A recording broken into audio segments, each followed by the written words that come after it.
اللهم صل على سيدنا ومولانا محمد وعلى سيدنا علي وسيدتنا. حضرت کی محبت ہے کہ آپ تشریف لائے اور حقیقت پر مبنی گفتگو آپ نے پیش فرمائی. اللہ تعالی ہم سب کو اس پر عمل کی توفیق دے. انتہائی فکر انگیز خطاب حضرت علامہ پروفیسر ڈاکٹر عمیر محمود صدیقی دامت فیوضہ نے فرمایا. ہم آپ کے بہت شکر گزار ہیں. اللہ تعالیٰ آپ کے علم میں، عمل میں، نیکیوں میں، تقوی میں خوب برکات عطا فرمائے. سب تعریفیں اللہ رب العزت کے لیے اور بے شمار درود و سلام حضور نبی کریم خاتم النبیین سید المرسلین محمد الرسول اللہ صلی اللہ علیہ وآلہ وسلم پر. میں بہت شکر گزار ہوں حضرت علامہ ابراہیم زیدہ مجدہ کا اور آپ کے اہل خانہ کا کہ الطیبہ اکیڈمی کے اناگریشن کے موقع پر آپ نے اس خوبصورت محفل میں مجھے آپ تمام احباب کے ساتھ اظہار خیال کا موقع عنایت فرمایا. ہم جس عہد میں موجود ہیں یہ ایج آف سیکولرائزیشن ہے، جہاں بہت تیزی کے ساتھ وہ تجربہ جو کسی زمانے میں ویسٹ میں کیا گیا کہ اسٹیٹ اور چرچ کی سیپریشن کر دی جائے، یعنی ریاست کو مذہب سے بے دخل کر دیا جائے اور مذہب کو ریاست سے بے دخل کر دیا جائے، کیونکہ اسلام ایک مکمل ضابطہ ہدایت ہے. اور جس طرح مسیحیت میں کلیسا اور ریاست کو الگ کر دیا گیا اور بالجبر مذہب کو ریاست سے بے دخل کر دیا گیا، تو اسلام کی تعلیمات میں یہ ممکن نہیں ہے، کیونکہ اسلام میں مسجد اور ریاست، قرآن اور ریاست اور محمد الرسول اللہ صلی اللہ علیہ وآلہ وسلم اور ریاست میں علیحدگی نہیں کی جا سکتی. تو وہ تجربہ جو مغرب میں ہو چکا کہ ایتھیسٹک اپروچ اور نظریات کی بنیاد پر باضابطہ طور پر مذہب کو محض ایک پرسنل میٹر کے طور پر ڈیل کیا جانے لگا، اب بھی عینی یہی تجربہ عالم اسلام پر ہو رہا ہے. یہ مدارس، یہ چھوٹی چھوٹی سی اکیڈمیز، یہ ادارے، یہ اسلام کے قلعے ہیں. اور آپ کو معلوم ہے کہ قلعے کا کام یہ ہوتا ہے کہ یہاں وہ سپاہ تیار کی جاتی ہے جو دشمن کے مقابلے میں سرحدوں کی حفاظت کرتی ہے. یہ مدارس، یہ اسلامک اکیڈمیز جہاں علماء تیار ہوتے ہیں، طلباء کو دین کی تعلیمات سے روشناس کروایا جاتا ہے، یہاں مفتیان کرام تسلسل کے ساتھ فتویٰ نویسی کی تربیت لیتے ہیں، خواتین کی تربیت کا باقاعدہ اہتمام کیا جاتا ہے. تو یہاں وہ سپاہ تیار ہوتی ہے جو اہل اسلام کی نظریاتی سرحدوں کی حفاظت کرتی ہے. جس طرح کسی ملک میں فوج جغرافیائی سرحدوں کی محافظ ہوتی ہے، تو یہ علماء ہمارے ایمان اور نظریاتی سرحدوں کے محافظ ہیں. اور تاریخ اس بات پر گواہ ہے کہ جب سینٹرل ایشیا میں رشیا کی طرف سے آپ ان تمام تر علاقوں کو تاخت و تاراج ہوتا ہوا دیکھتے ہیں، الجیریا میں فرانس نے کم و بیش 10 لاکھ مسلمانوں کا کشت و خون کیا، اسی طرح آپ افریقہ کے اس پورے حصے میں آپ آگے بڑھتے چلے جائیں، یہ الجیریا ہے، موروکو ہے، موریتانیہ ہے، کس قدر تیزی کے ساتھ کولونائزیشن کے دور میں ان خطوں سے اسلام کے نام و نشان کو مٹانے کی کوشش کی گئی، لیکن اگر آج بھی وہاں اللہ اور اس کے رسول صلی اللہ علیہ وآلہ وسلم پر ایمان لانے والے افراد موجود ہیں تو اس کی بنیادی وجہ ان خطوں میں قائم وہ مدارس اور خانقاہیں ہیں کہ جنہوں نے اسلام کے علم اور اس کی تربیت کے سلسلے کو ان مدارس کے ذریعے اپنی نسلوں میں منتقل فرمایا ہے۔ تو وہ سینٹرل ایشیا ہو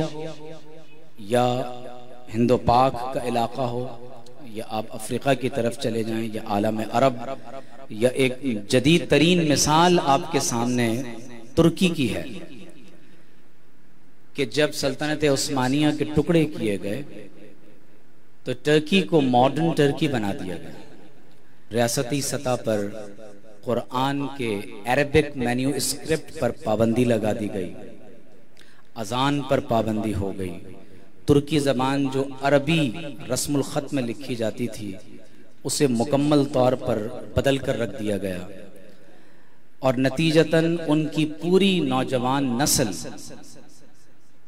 اپنے اکابرین کے علوم عربیہ کے تمام ورثے سے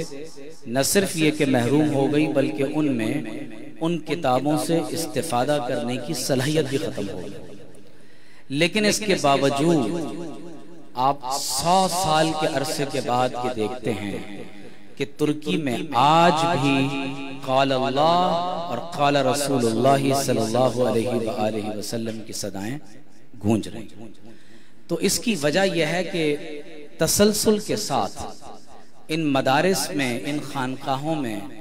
ان بزرگان دین اور اہل علم نے خود کو قلعہ بند کیا، اور نہ صرف یہ کہ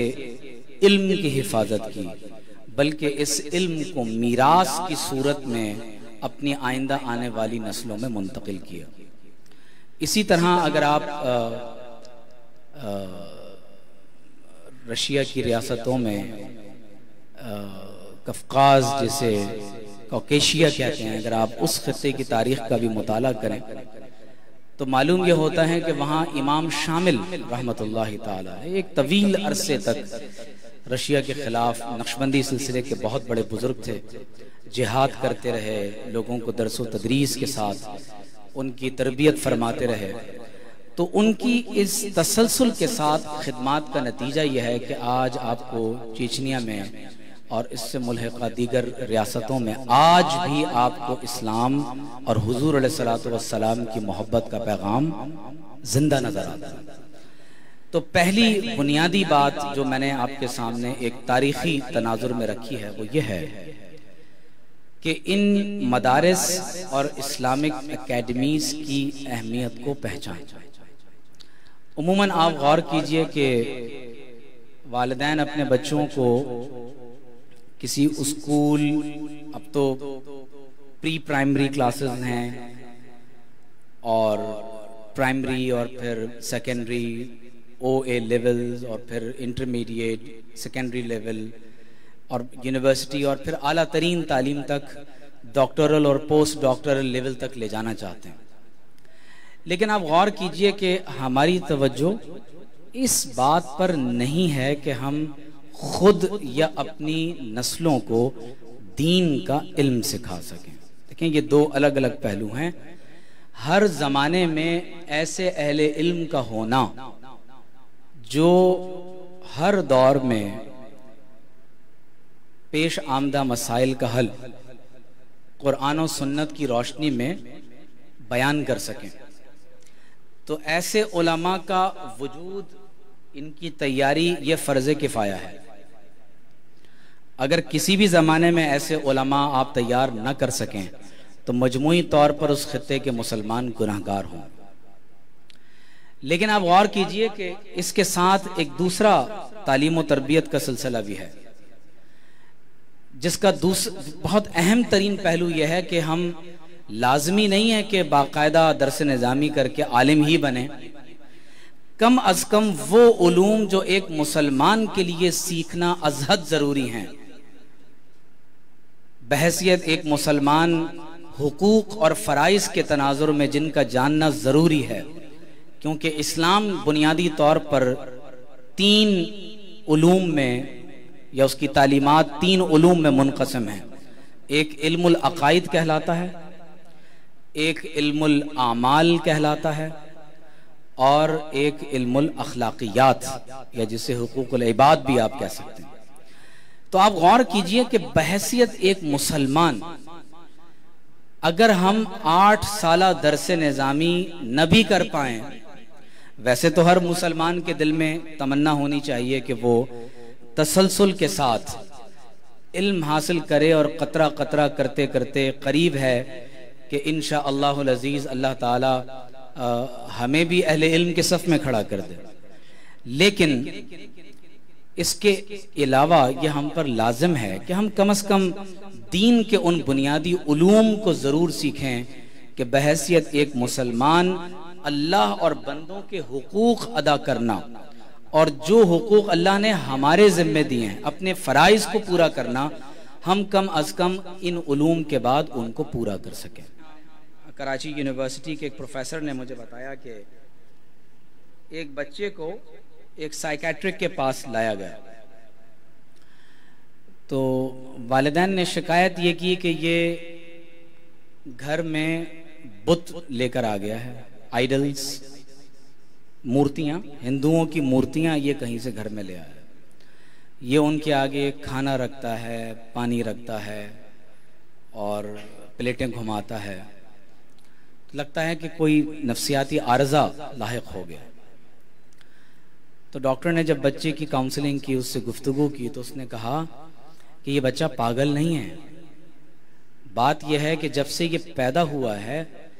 گھر میں آج تک والدین نے اللہ کا نام گھر میں نہیں لیا۔ اب وہ ٹی وی، ڈرامے، کیبل پر فلمیں دیکھ دیکھ کر بچہ یہ سمجھا کہ جیسے یہ ہندو اپنے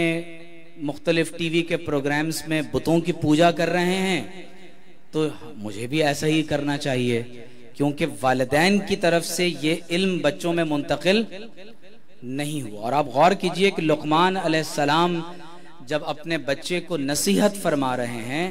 تو سب سے پہلی نصیحت کیا ہے کہ یا بنی لا تشرک باللہ ان الشرک لظلم عظیم، اے میرے پیارے بیٹے کہ کبھی اللہ کے ساتھ کسی کو شریک نہ ٹھہرا، بے شک شرک کرنا ظلم عظیم ہے۔ تو آپ غور کیجئے کہ جب والدین خود علم نہیں سیکھیں گے، جب والدین خود اپنے بچوں کے سامنے نماز نہیں پڑھیں گے تو یہ کیسے ممکن ہے کہ وہ اپنے بچوں کے قلب و ذہن میں اس علم کو منتقل کر سکیں۔ تو پہلی بات میں نے آپ کو تاریخی تناظر میں یہ بتا دی کہ ان اسلامی علوم کے مراکز کی تاریخی تناظر میں کیا اہمیت ہے۔ یہ اسلام کے قلعے ہیں، جتنے زیادہ ہو سکیں ان اسلامی اداروں کو جدید انداز سے ترتیب دیا جائے، اور میں یہ سمجھتا ہوں کہ اس حوالے سے جتنے بھی افراد ان کے ساتھ تعاون کر رہے ہیں، چاہے وہ مجھے تفصیلات نہیں معلوم، چاہے وہ اس جگہ کے اعتبار سے ہو، چاہے وہ کسی بھی نقطہ نظر سے کوئی فائنینشل ہیلپ ہو، یا کچھ نہیں تو کم از کم اپنی اٹینڈنس لگاتے ہوئے یہاں حاضر ہو جانا ہو اور ان کے پیغام کو آگے پہنچانا ہو، تو یہ ہمارا دینی فرض ہے کہ ہم اس مشن کا پارٹ بنیں اور اس خدمت کو آگے پہنچائیں۔ اور دوسری بات میں نے آپ کو یہ بتائی کہ اگرچہ آپ عالم دین نہ بھی ہو سکیں تو کم از کم ان شارٹ کورسز میں ضرور حصہ لیجیے گا۔ تیسری بہت اہم بات ہے اور وہ یہ ہے کہ اس وقت جو پورے عالم اسلام کو خطرات درپیش ہیں، ان میں سب سے بڑا چیلنج جو اس وقت تمام عالم اسلام کو درپیش ہے وہ مسلم معاشرت کی حفاظت ہے، اسلامی معاشرت کی حفاظت۔ دیکھیں عمومی طور پر جتنے بھی مسلم آرگنائزیشنز ہیں وہ ریاست کے حصول کی کوشش کرتی ہیں، اور وہ چاہتے ہیں کہ کسی طریقے سے ہم ریاست کے نظام کو تبدیل کر دیں، کوئی انقلاب آ جائے۔ نتیجہ کیا نکلتا ہے؟ نتیجہ یہ ہے کہ ملک کے اندر بھی ڈی اسٹیبلائزیشن پیدا ہوتی ہے، غیر ملکی طاقتوں کے ایسے لوگ اعلی کار بھی بن جاتے ہیں، ملک میں بد امنی اور فتنہ اور مصائب و آلام کا ایک طوفان ہم برپا دیکھتے ہیں۔ اور دوسری طرف جو سب سے اہم بات ہے وہ یہ ہے کہ اسلامی معاشرت جو ہمارے لیے سب سے اہم ترین حصہ ہے وہ ہمارے ہاتھ سے نکل جاتا ہے۔ تو لہذا ایک مسلمان ہونے کی حیثیت سے ایز این انڈیویجول میرے کیا فرائض اور کیا حقوق ہیں، پھر بحیثیت پیرنٹس والدین کے کیا حقوق ہیں، کیا فرائض ہیں، بحیثیت چلڈرن ہمارے کیا حقوق ہیں، کیا فرائض ہیں، بحیثیت ہسبینڈ اینڈ وائف کیا فرائض ہیں اور کیا حقوق ہیں۔ اسی ترتیب سے اب آپ چلتے چلے جائیں۔ بلیو می کہ اگر آپ آج اسلام کی حفاظت چاہتے ہیں اور یہ چاہتے ہیں کہ یہ دینی علم اور یہ فکر نسل در نسل آپ کے اندر منتقل ہوتی چلی جائے، تو اس کا سب سے بڑا ذریعہ یہ ہے کہ پہلے نمبر پہ آپ اسلامی اداروں کی حفاظت کریں، ان کا قیام کریں، اور اس سے بڑھ کر یہ کہ اپنے خاندان کو، اپنی اسلامی معاشرت کو دینی اصولوں کے مطابق پروان چڑھانے کی کوشش کریں۔ آپ غور کیجئے کہ ہم نے بہت بڑی بڑی دینی شخصیات کو دیکھا ہے، بہت بڑی بڑی دینی شخصیات۔ ہم اپنی خود بات کریں، ہمارے گھروں میں شادی بیاہ کی رسومات کیسی ہوتی ہے، آپ کو اندازہ ہو جائے۔ ہم عملاً اسلام سے بہت دور ہیں، ہمیں معلوم ہی نہیں ہے، ہمارے پاس اس کا علم نہیں ہے کہ حضور علیہ الصلوۃ والسلام کی سیرت میں آپ صلی اللہ علیہ وآلہ وسلم کا لائف اسٹائل کیا ہے، ہمارے پاس اس کا علم نہیں۔ تو لہٰذا یہ بہت امپورٹنٹ بات ہے کہ انسان اپنے اسلامی شرعی معاشرتی امور کو کیسے بجا لائے۔ تو اس کی حفاظت کا ذریعہ بھی یہ دینی ادارے ہیں جہاں تسلسل کے ساتھ ہماری ذہنی، اخلاقی، روحانی، جمالیاتی اور بالخصوص ہماری ایسی ذہنی تربیت کی جاتی ہے جس کی وجہ سے ہم اس قابل ہو سکیں کہ ہم اپنے دینی امور کو درست طور پر بجا لا سکیں۔ سب سے آخر میں یہ کہنا چاہوں گا کہ پاکستان میں اہل سنت کے خواتین کے ادارے نہ ہونے کے برابر ہیں، اور جو ہیں وہ بہت کم ہیں۔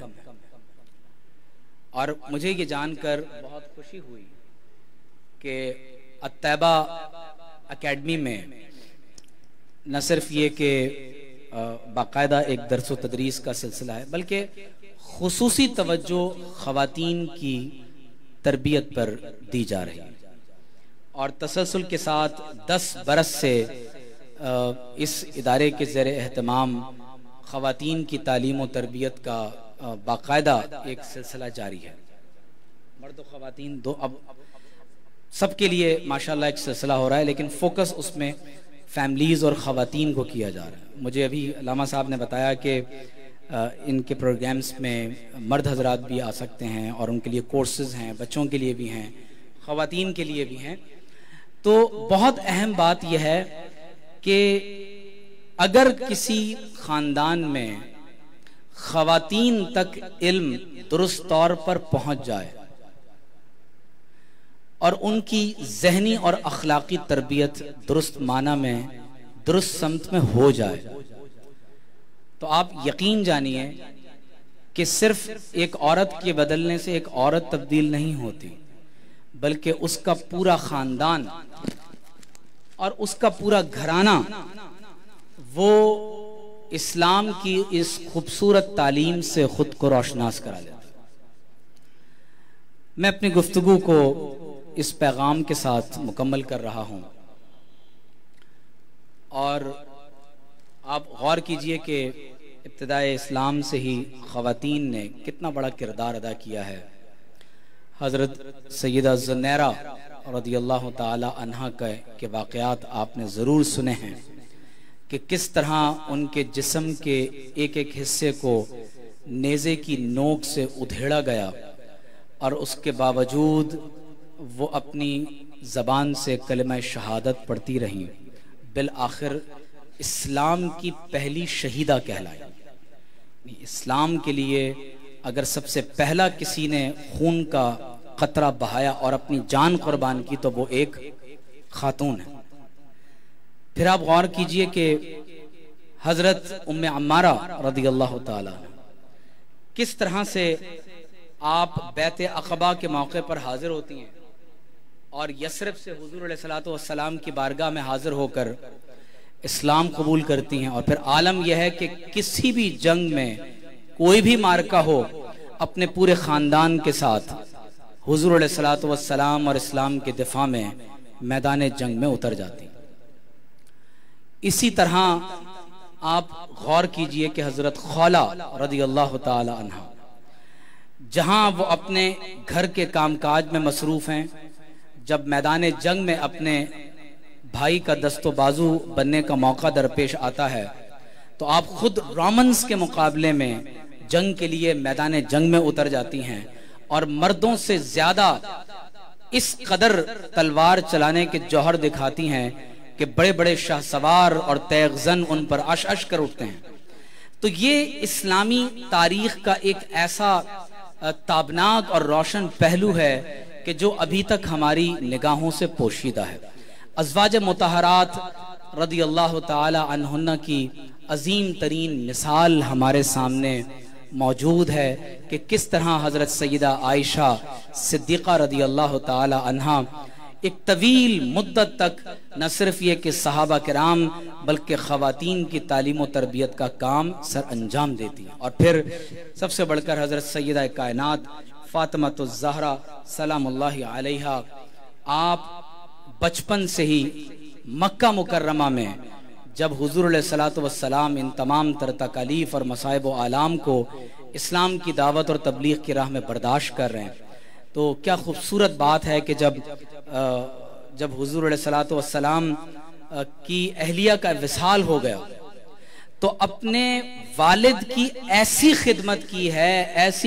کی ہے کہ آپ کو ام ابیہا کا لقب دیا گیا، کہ گویا کہ یہ تو ایسی خدمت کر رہی ہیں کہ یہ اپنے والد کی ماں ہوں۔ تو یہ تربیت، اور جب حضور علیہ الصلوۃ والسلام کی پشت مبارک پر حالت نماز میں اونٹ کی اوجھڑی رکھ دی جاتی ہے تو آپ اپنے چھوٹے مبارک ہاتھوں سے، بچپن ہے، خود آپ اس اوجھڑی کو ہٹاتی ہیں۔ تو اگر میں اس کو کنکلوڈ کروں تو ان اداروں کی اہمیت کو پہچانیں اور کوشش کیجئے کہ جس اعتبار سے بھی آپ کے لیے ممکن ہو تعاون کریں، اور یہ تعاون اس لیے نہ ہو اگر ہم یہاں حاضر ہو کر کچھ سیکھتے ہیں یا کسی بھی اعتبار سے ہم کوئی تعاون کرتے ہیں تو یہ اس لیے نہ ہو کہ یہ کسی پر احسان ہے، بلکہ آپ یقین جانیں کہ یہ تمام اہل علم بلا معاوضہ، بغیر کسی طلب کے، بغیر کسی اجرت کے، جس انداز سے یہ دین کی خدمت کا ایک عظیم کام سر انجام دے رہے ہیں، تو یہ یقینی طور پر وہ درد ہے جو عہد رسالت سے منتقل ہوتا چلا آ رہا ہے اور علماء اور مشائخ اور ان اہل علم کے اندر منتقل ہوا ہے۔ میں دعا گو ہوں کہ آج اس ادارے کا انوگریشن ہے کہ اللہ تبارک و تعالی اس ادارے کو مزید ترقیاں عطا فرمائے، اور حضور علیہ الصلوۃ والسلام کے شہر مبارک مدینہ طیبہ کی نسبت سے اس کا نام الطیبہ رکھا گیا ہے۔ اللہ تبارک و تعالی مدینہ طیبہ کی نسبت سے اس ادارے کو مزید ترقیاں عطا فرمائے۔ وآخر دعوانا ان الحمد للہ رب العالمین۔